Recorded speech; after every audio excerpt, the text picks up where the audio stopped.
경제 전망대 시간입니다. 좀 거시적인 관점에서 시장을 알아보는 시간인데요. 한국경제신문의 한상춘 논설위원과 함께합니다. 안녕하세요. 네, 안녕하십니까? 네, 이번 주에도 역시 여러 가지 이벤트가 있었는데요. 어떤 것들이 있었는지 정리부터 해볼까요? 예, 주초에는 그 일본 중앙은행 회의 그리고 미 연준 회의가 있었죠.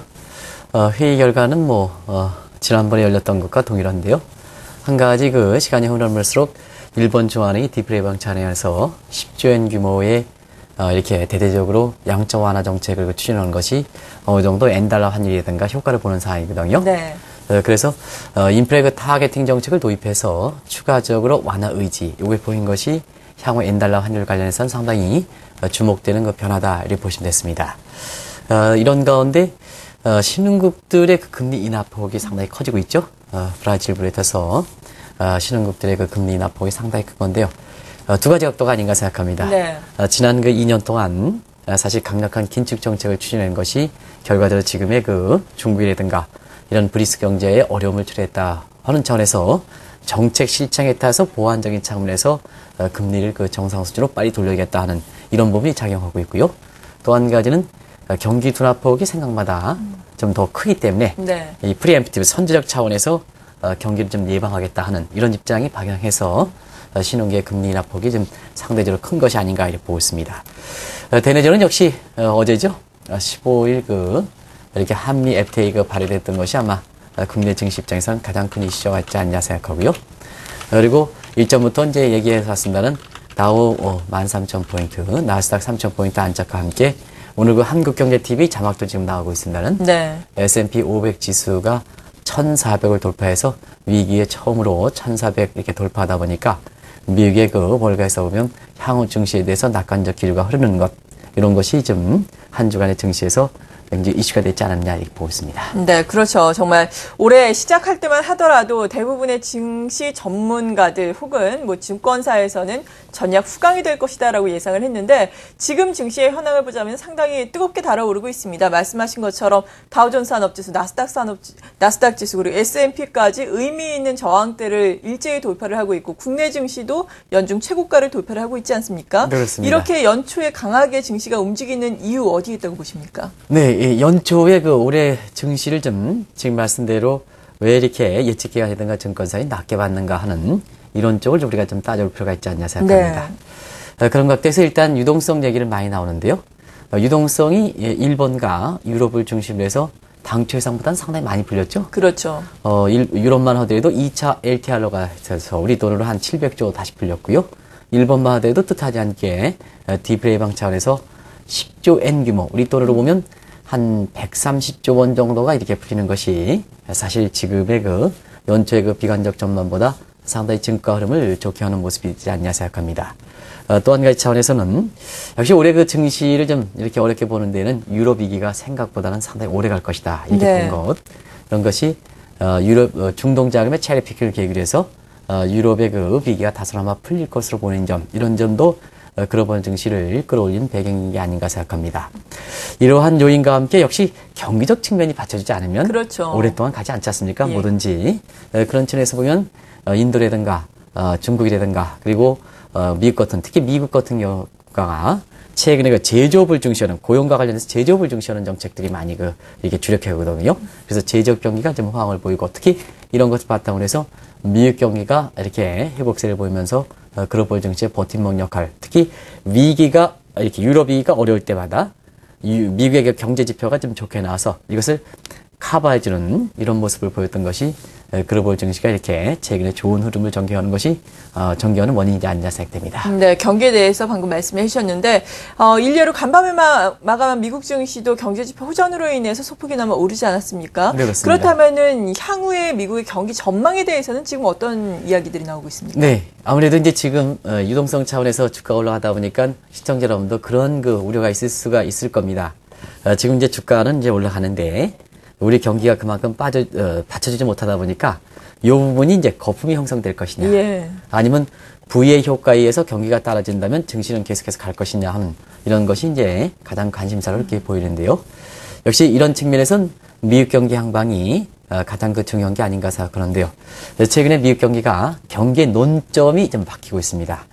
경기 논쟁의 논점이 하인커스도 작년에 9월서부터 11월, 12월 달까지 미국 경기 될 때는 그때는 회복 자체가 불투명해서 회복이냐 네, 아니면 그렇죠. 더블딥 요제지 않습니까? 네. 그러나 최근에 미국 경기에 대해서 경기 논쟁이 있는데요. 경기 논쟁에서는 이렇게 회복과 침체가 아니라 회복은 기정사실이다. 그러나 회복의 속도에 대해서 우리가 얘기하는 V자이냐 U자이냐 나이키 커브론이냐 해서 회복의 속도 가지고 문제다 이렇게 보시면 됐습니다. 그런 차원에서 책을 보면 이 V자형, U자형, 나이키 커브론 이렇게 있습니다는 대체로 보면 중간 수준의 나이키 커브론 같은 거 우리가 영어로 얘기하면 소프트 패치와 라지 패치의 중간 정도 수준 이런 정도의 경기 회복세가 지속되기 때문에 이런 정도의 경기 회복세라는 것은 경기 부양 기조를 그렇게 흐트러뜨리지 않는다는 얘기예요. 네. 왜냐하면 고용 문제라든가 이런 문제를 해결할 때 여전히 회복세가 미약하니까 그러다 보니까 경기의 그 부양 기조를 계속해서 가져가면서 성장이 완만하게 되는 다른 한 측면에서는 물가의 부담도 그렇게 많지 않는 그래서 이번에 그 연준 회의가 끝나고 나서 버냉키 장이 물가의 압력은 1배에서 우려하는 것은 일시적 현상이다. 이렇게 평가를 했던 것도 바로 그런 측면이다. 이렇게 보시도 했습니다. 네. 경기 회복이 관건인데 경기 회복은 전제를 하면서 이제는 속도의 논쟁이 일어나고 있다. 그만큼 또 전반적으로 보자면 긍정적이다라는 말씀이신 거겠죠. 그리고 이제 다음 주가 되면 3월도 마지막에 접어들게 됩니다. 이제 3월도 후반에 접어들면서 이 1분기도 마무리가 되거든요. 이제 1분기 실적에 대해서 관심이 높아질 때가 됐는데요. 이 부분은 어떻게 보십니까? 네, 아무래도 이제 미국 주가를 비롯해서 국내 그 주가가 지속적으로 올라갔냐 하는 측면에서는 사실 지금이 어렵다 이런 얘기를 많이 하지 않습니까? 네. 이렇게 뭐 재료의 공백 상태다 이런 얘기를 증시 전문가들이 많이 하는 것 같아요. 그러나 다음 달부터는 우리가 월가에서도 기대하고 국내 그 증시 참여들을 기대하는 1분기 기업들의 실적이 발표하는 본격적인 어닝 시즌을 맞게 되죠. 네. 그런 차원에서 다음 주부터는 프리 어닝 시즌을 맞아서 기업들의 그 실적 예상치가 많이 나오지 않겠느냐 이런 것이 다음 주에 그 증시 흐름을 좌우할 수 있는 큰 변수가 될 거로 이렇게 보이는데요. 그 중에서도 애플 주가의 흐름이 가장 관심이 될 거로 이렇게 보고 있습니다. 그렇죠. 현재 그 애플 주가의 모습은 신제품 출발 앞두고 미국의 나스닥을 중심으로 해서 상징성 있는 파급 영향력이 굉장히 큰데요. 아무래도 애플사의 주가 모습이 어떻게 되느냐에 따라서 다음 주에 그 증시 모습이 글로벌 증시 모습이 좌우되지 않겠나 이렇게 보고 있고요. 또 한 가지는 아마 시청자분 굳이 말씀드리지 않더라도 다음 주에는 일본의 지금 엔달러 환율 관련해서 국내 증시에서 상당히 관심이 있어서 많은 사람들이 얘기하는데요.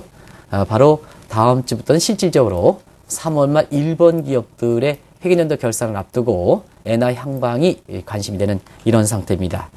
또 한 가지는 2월에 우리가 이태리 국채가 만기에 집중되기 때문에 한국에서 2월 2기설이 이렇게 나돌았습니다는 이것이 사실상 그 설로 끝이고 이렇게 진행되어 왔습니다는 또다시 3월과 4월 전후에서 3월 말 전후에서 유럽 국채 물량이 많이 이렇게 집중되어 있다 보니까 이게 한국 경제, 한국 증시에 고비가 되지 않겠나 하는 차원에서 다음 주서부터는 3월 말 전후로 한 기간이 바로 도래됐거든요. 그래서 유럽 국채의 만기 상환 물량이 순조롭게 풀리느냐 이것도 국내 증시라든가 우리 경제 입장에서는 관심사가 되지 않겠나 이렇게 보고 있습니다. 네. 다음 주에 주 이슈들 쭉 정리를 해주셨는데 이러한 이슈들 하나하나씩 또 자세하게 짚어보겠습니다. 먼저 실적과 관련해서는 애플 말씀해 주셨어요. 네, 그렇습니다. 애플, 우리나라로 치자면 삼성전자 이야기를 들 수가 있겠는데 뭐 양대 기업 모두 지금 무엇을 상상하든 상상 이상이 될 것이다라는 실적 전망이 나오고 있거든요. 이러한 부분들 자세하게 짚어주시죠. 네, 연초에는 1분기의 그 실적들이 상당히 좀 기저효과라든가 이런 것 때문에 좀 안 좋게 나올 거로 이렇게 본 시각들이 많았었어요. 네. 그런 이제 하한가에서 이제 지적하신 대로 당초 예상치보다는 1분기 기업들 실적이 상당히 좋게 나오지 않겠느냐 하는 톰슨 데이터 같은 이런 기업 관련된 예측 기관들이 사실상 예상치를 내놓는 시점에서 어떻게 보면 월가의 평가다 이렇게 보실 수 있습니다. 특히 전업종에 걸쳐서 이렇게 기업들 실적이 좋게 나오는 게 아니라 이렇게 애플사 지금 말씀도 해주셨습니다는 이런 업종별 그 다음에 기업 간의 차별 현상은 심화될 것이다. 그래서 되는 데는 확실히 되고 안 되는 데는 확실히 떨어지는 네. 이런 가운데 전체적으로 이렇게 그 되는 업종들이 대기업들 중심으로 해서 이런 업종들이다 보니까 전체적으로 실적은 당초 예상보다 개선되는 이런 모습이 나오지 않겠나 이렇게 보고 있는데요. 우리가 이제 그런 얘기를 합니다. 두들기면 뭐든지 알 수 있는 애플 같은 이런 회사가 대표적인데요. 네. 궁금증을 이거 풀어내는 인터넷과 아이패드라든가 스마트폰이라든가 이런 것을 전체적으로 가상현실에 대비해서 증강현실 산업이다 이렇게 얘기거든요. 특히 그 애플과 같은 이런 증강현실 산업의 기업들의 실적이 상당히 좋게 나오지 않겠나 이렇게 보고 있습니다. 그리고 시간이 가면 갈수록 글로벌 선도 기업, 예를 들어서 우리나라에 지금 이제 삼성전자 말씀을 해주셨습니다는 네. 삼성전자가 전통적인 투자 이렇게 판단 기법인 펄이든가 이런 거를 보면 작년에도 그 70만 원대가 있을 때는 더 이상 올라가지 않을 것이다 이렇게 말씀하시는 분들이 있는데요. 네. 그러나 선도 기업들은 이런 전통적인 투자 판단의 PER과 관계없이 부가가치라든가 증시에 흐르는 주도력이 더 강해지는 이런 상태거든요. 그렇기 때문에 글로벌 선도 기업일수록 기업들의 실적이 좋게 나가지 않겠나 이렇게 보는 것이 월가에서 1분기 기업들의 실적 발표가 본격적으로 앞두고 관련 데이터를 이렇게 분석하는 기관들의 지금 나오는 예상치다 이렇게 보시면 됐습니다. 네. 그리고 두 번째로 말씀해 주신 것이 이 일본 기업들 같은 경우에는 이 회계연도 결산을 앞두고 있지 않습니까? 네, 그렇습니다. 이와 관련해서 엔화 약세가 지속될 것인지 엔화의 향방에 대해서도 우리가 관심을 가져야 한다라고 해주셨는데 어떻게 예상을 하세요? 우리가 문제 통상적으로 보면 3월 말 회계연도 결산을 앞두고 엔화 환율 보면 전통적으로 엔화 강세 요인 아니겠습니까? 네. 결산을 앞두고 해외에 나가 있는 일본 기업들이 본국으로 송환하기 때문에 엔화 수요가 그만큼 증대되고 엔화가 강세가 돼서 사실상 전통적으로는 엔화 강세연으로 꼽고 있는데요. 그러나 최근에 보면 일본의 산업 공동화 우려가 제기될 만큼 일본 기업들이 해외 진출이 1980년대에 이어서 다시 한번 제2의 러시를 이루는 상태거든요. 네. 그런 각도에서는 과거만큼은 그렇게 본국으로 엔화 수요가, 엔화 송금이 그렇게 많이 되지 않을 것이다 하는 것이 일반적 관측이고요.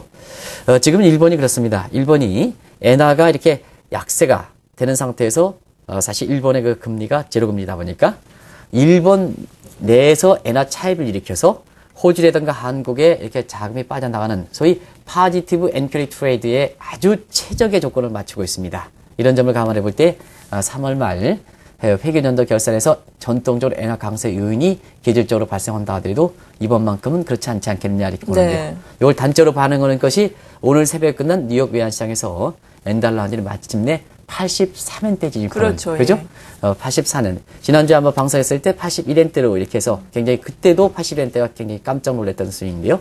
지금 83엔대로 가고 있습니다. 이 선진국 통화가 달러당 일주일 사이에 2엔 정도 올라간 것은 과거에 보기 드문 일이다. 상당한 거죠. 그렇습니다.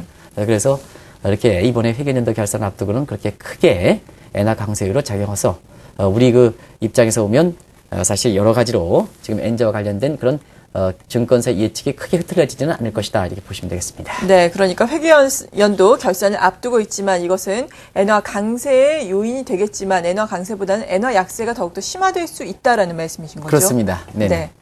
특히 이제 예. 회계연도 결산이 끝나면 엔화 약세 국면은 이렇게 더 진행될 가능성이 높다 이렇게 보시면 되겠습니다. 네. 그리고 3월 말을 전후해서 유럽의 국채 만기 상환이 집중돼 있다는 점을 또 주목을 해야 한다라고 해주셨는데 며칠 전에 마감한 이탈리아의 국채 입찰 같은 경우에는 성공적으로 이루어지지 않았습니까? 그렇습니다. 이 3월 말에 집중돼 있는 유럽 각국의 국채 입찰 어떻게 진행이 될까요?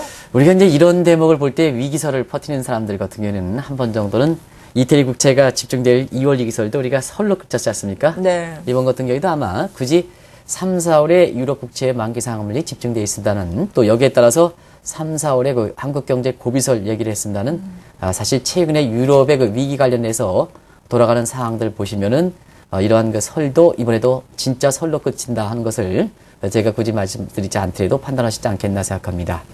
이 그리스 같은 경우는 이제 구제금융 받아서 지금은 한숨이 돌린 상태고요. 또 헤어컷이 잘 돼 있기 때문에 그리스 자체의 국채에 따른 어떤 부담이 좀 많이 줄어든 상태입니다. 예. 그래서 그리스 문제는 한 고비를 넘겼다 이렇게 보시면 되고요. 이런 것이 전염이 돼서 사실 이태리 국채도 엊그제까지만 해도 7%에서 부도부도 이렇게 얘기했습니다는 지금은 4%대까지 이렇게 떨어진 상태 아니겠습니까? 그렇죠. 그래서 거의 안정권에 진입하는 모습을 보이기 때문에 대체 이런 것이 이태리 국채 물량의 만기 사항을 순조롭게 넘기지 않겠나 이렇게 보고 있습니다. 이런 각도에서 최근에 한국 내부에서 이뤘던 2월 위기설과 마찬가지로 3, 4월 위기설은 그야말로 설을 그칠 가능성이 있기 때문에 한국 증시에 그렇게 큰 변수가 되지는 않을 거로 이렇게 보고 있습니다. 네, 저희가 이렇게 시장의 주요 변수들 쭉 알아봤는데요. 예전에 비해서는 정말 시장이 좀 안정되고 있다라는 것이 상당히 느껴집니다. 그렇습니다. 유럽의 재정 위기도 어느 정도 해소 국면에 있고요. 말씀하신 것에 따르면 또 미국의 경기 같은 경우에도 계속해서 회복 국면에 있고, 실적 같은 경우에도 물론 업종별로 업체별로 차별화는 되겠지만 선도 기업들 같은 경우에는 상당히 좋게 전망이 되지 않습니까? 네네. 이에 따라서 투자자의 입장에서는 증시를 어느 정도까지 보면서 투자 전략을 세워야 될까요? 우리가 이제 향후의 증시와 관련해서는 가장 많이 얘기하는 것이 이게 유동성 장세, 실적 장세로 넘어가느냐 예. 이 측면인데요. 우리가 유동성 장세 얘기를 잠시 좀 말씀드리겠습니다. 어차피 지금 가장 관심 있는 내용이 그 문제가 아닌가 생각하는데요.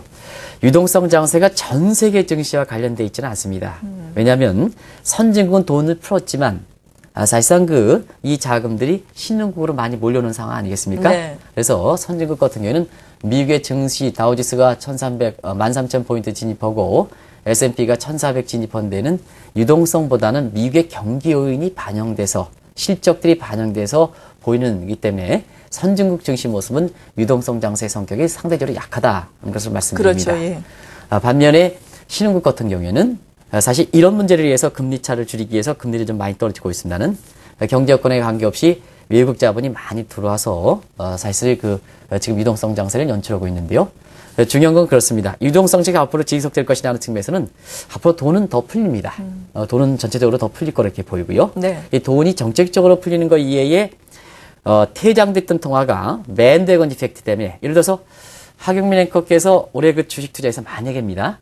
올해 투자하셨다면 이 3월 달까지 우리 주가로 한 13% 정도 되죠? 예. 그러면 저 같은 사람이 투자를 못했다면 하경님께서 이렇게 돈을 버신 것을 자본주의 생성 저는 뭐 박수를 쳐드리겠습니다는 사람의 심리상 또 이렇게 시기 질투하시는 분이 있지 않습니까? 예. 그러면 선도적으로 투자했던 스마트머니의 하경민 자금에 이어서 우리 같은 사람들도 일반 대중적인 자금도 들어간다는 얘기거든요. 이것도 증시 주변 입장에서는 정책 당국에서 자금을 공급하지 않았지만 퇴장됐던 통화가 이렇게 시중에 방출돼서 증시 주변에 오면 이것도 유동성을 공급시키는 요인이 되지 않습니까? 그러겠죠. 예. 또 한 가지는 경제가 이렇게 살아나면 통화 유통 속도라든가 그 다음에 펀드에서 레버리지 투자 비율이 높습니다. 이거는 똑같은 자금이라도 투자 가능 규모를 크게 하는 이런 효과가 있거든요.